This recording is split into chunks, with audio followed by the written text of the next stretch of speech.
This is Garrison Price from the Historic Wall Center. We welcome back to the program. First time here in 2025, the former assistant general manager of the Vancouver Canucks, NHL executive in Toronto, Winnipeg, and Phoenix. Happy New Year, Laurence Gilman. How you doing? I'm well, guys. Happy New Year to you, too. All the best in 2025. And belated happy birthday as well, sir. Mm-hmm. Thank you. It was a milestone birthday for me. But, the beat goes on. Yeah. That's right. Time keeps ticking. So we had I saw that you had Mr. Warmth on in a cameo appearance last week. He was very warm and fuzzy. He was either him or the host of Sprockets, one of the two. No kidding. No, very nice visit from him, yes. Yeah, and he was on exceptional behavior, and then as he was walking out, he said, "You guys need to start asking Gilman tougher questions on Wednesday." Oh, wow. Okay. Yeah, I saw that. He tells me he doesn't watch these the drops right. on this, but obviously that's not the case. Yeah, it's pretty clear. He knew. Yeah. He made an interesting point, though, that I'd love you to pick up on. But when we were asking him about this Miller Pedersen business, he said, we had to make room for the Sedins as leaders. We had to develop leaders. We didn't just assume we had leadership in the room. Maybe you can expand on that a little bit, and then we'll talk about this current Vancouver Canucks room. Well, unlike his claim that he doesn't watch when I'm on, I did watch. So there you go. And okay, as much as I love Mike, there may have been a little bit of a revisionist history there, but I will say that when this deal was going down, meaning when Mike was going to be, when it appeared Mike was going to be getting the job, and I was sitting in Phoenix, and I took a look at the Canucks, roster, and I looked at Hockey DB, and I sort of started to familiarize myself with the team. And I took note that the two leading scorers in the 07-08 season were Henrik and Daniel Sedin. And when Mike actually called me to offer me the job to come to the Canucks, I was in Las Vegas in a hotel room. And the first question I asked him, I said, "I have one question to ask you. What are you doing? What is your intent with respect to Marcus Naslund, who's going to be an unrestricted free agent?" And the reason I asked that question was because I had already worked for one former agent that had become a general manager, and I had witnessed a propensity to go back to the well with clients that he had before, which I understood because of the familiarity and the relationships and the confidence and all of that. But I wanted to know where Mike stood with respect to this former client who was the captain of the team. And Mike's response to me was, "I don't believe there's a place for Marcus on the team going forward." Mm. And when he said that to me, I said immediately, "I'm in."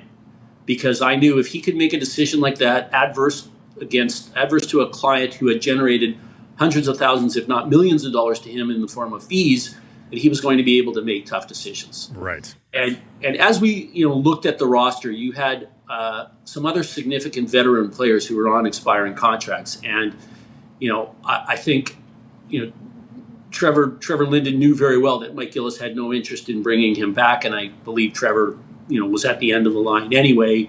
And we also made the decision that we weren't going to be bringing Brendan Morrison back. And, he's right in the fact that those three players, that moved, created a path for not just Henrik and Daniel Sedin, but several other players to assume greater leadership roles in the team. And if you recall, Henrik wasn't the first captain that we appointed. Correct. It was the ill-fated decision to make Roberto Luongo the nominal captain, which obviously failed miserably. No fault of Roberto's, but because the position of goaltender was, incongruous to being the captain of the team.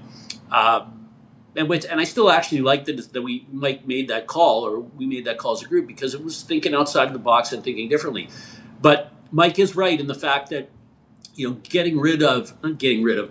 turning over the roster and moving out those players did provide room for not just Henrik and Daniel Sedin to grow, but players like Kevin Bieksa and Ryan Kessler and, eventually Alex Burrows and others. So it is true that moving out the roster gives other players an opportunity to ascend to leadership roles. Tilling the soil for growth. Yeah, right? well, but before we bring it home here to modern day Vancouver Canucks, just a follow up.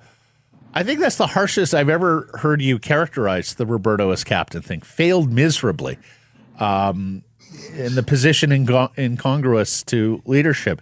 Can you be more specific? Like, I know the league didn't love it, but what else transpired there that leads you to such a harsh? Well, I just characterization. I think it's a very difficult position to put a goaltender in, whereby the first person invariably at the end of the game, media goes into the dressing room, and the first person they tend to go to is the captain. And after a loss, you're putting the goaltender in a pretty difficult spot with respect to his place amongst his teammates when he says something to the effect of, "We didn't deserve to win tonight," or we got outplayed. If I'm another player sitting in the room, that's a tough thing to hear from the goaltender. It's essentially more or less like finger pointing.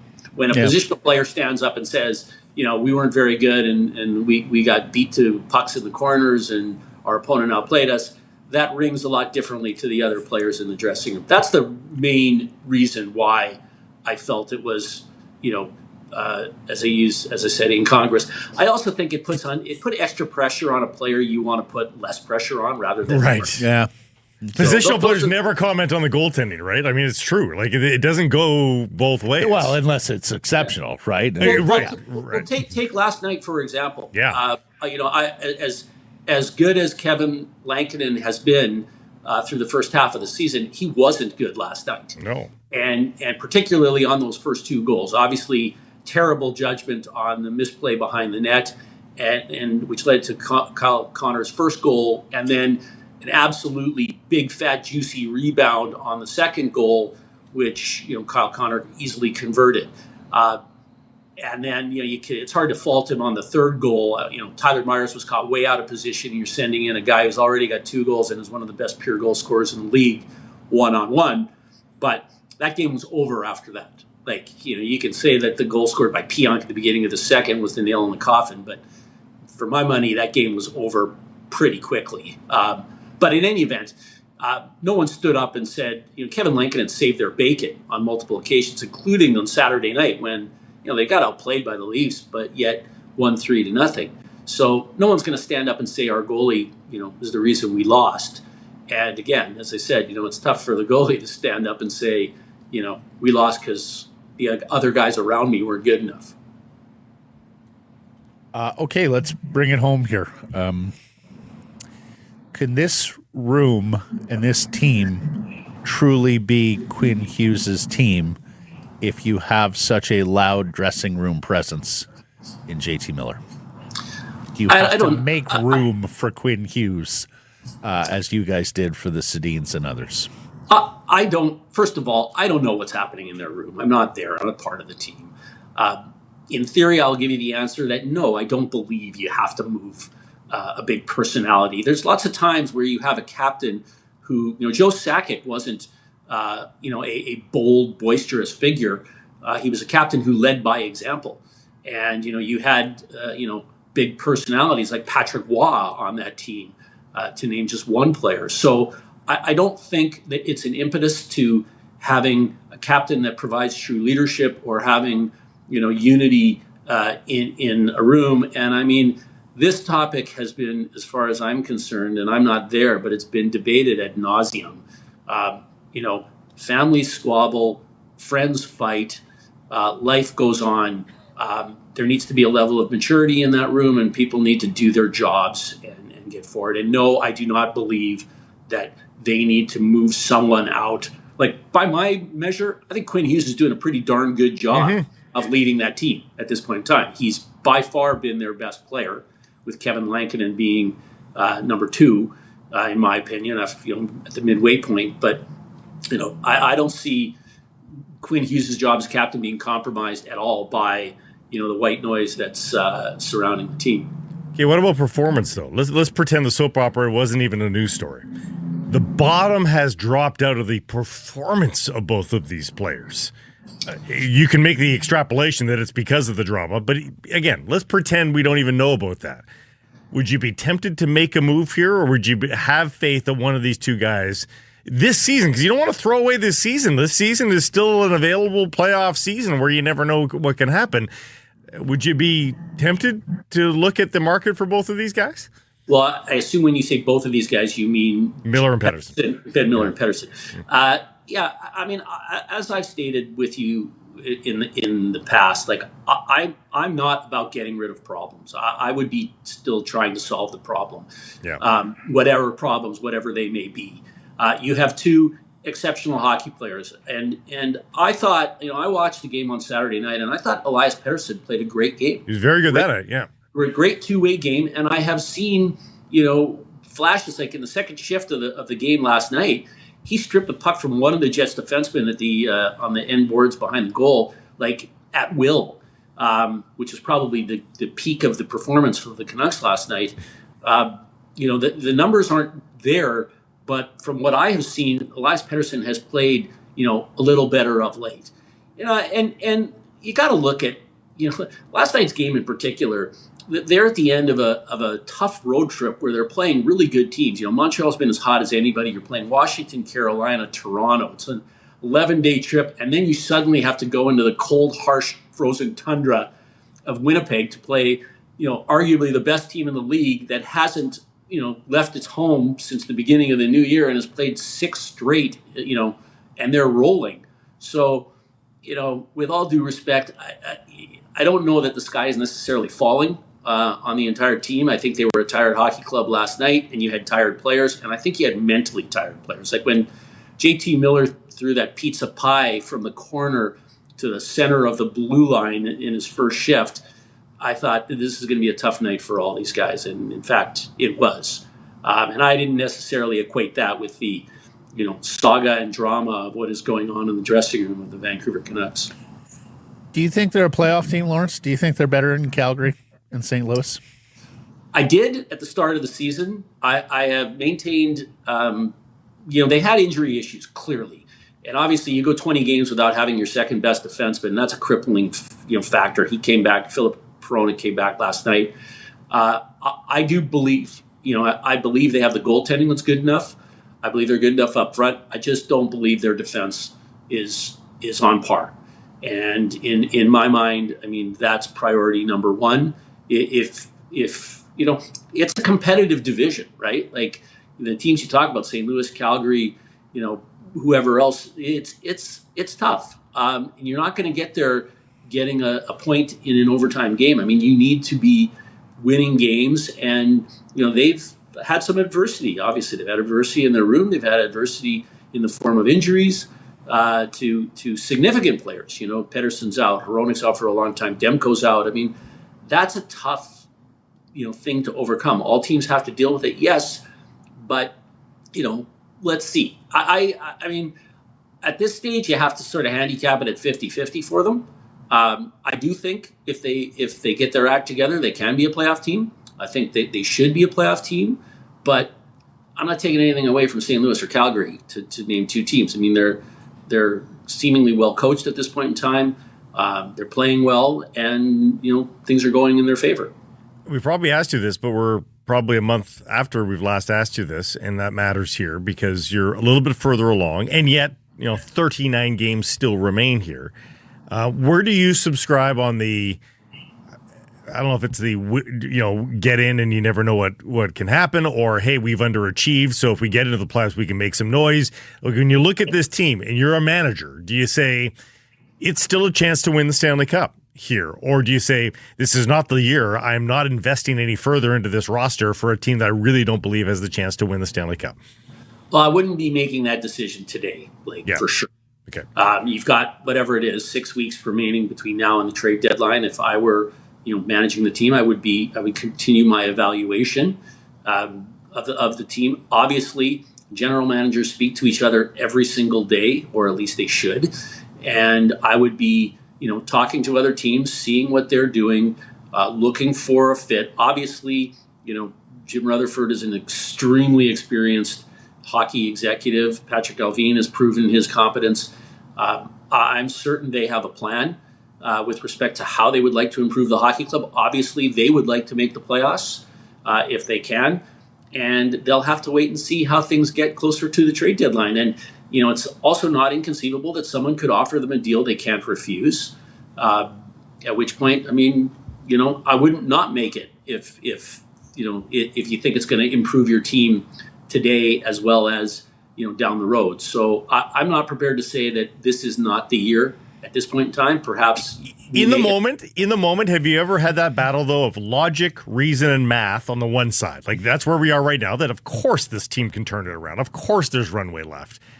Versus your gut, where it's possible, that even these players have had it in their past to perform at the level that's required. But have you ever had that battle where your gut is just like, just don't like the feel here?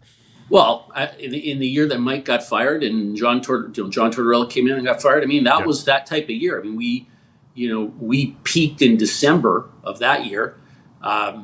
And then from that point on, it was downhill. And as I recall, I had that feeling in my gut from essentially January, the middle of January, where we are today, forward, that this isn't going to work out well for anybody here. Mm-hmm. And the team is going to likely not make the playoffs for the first time.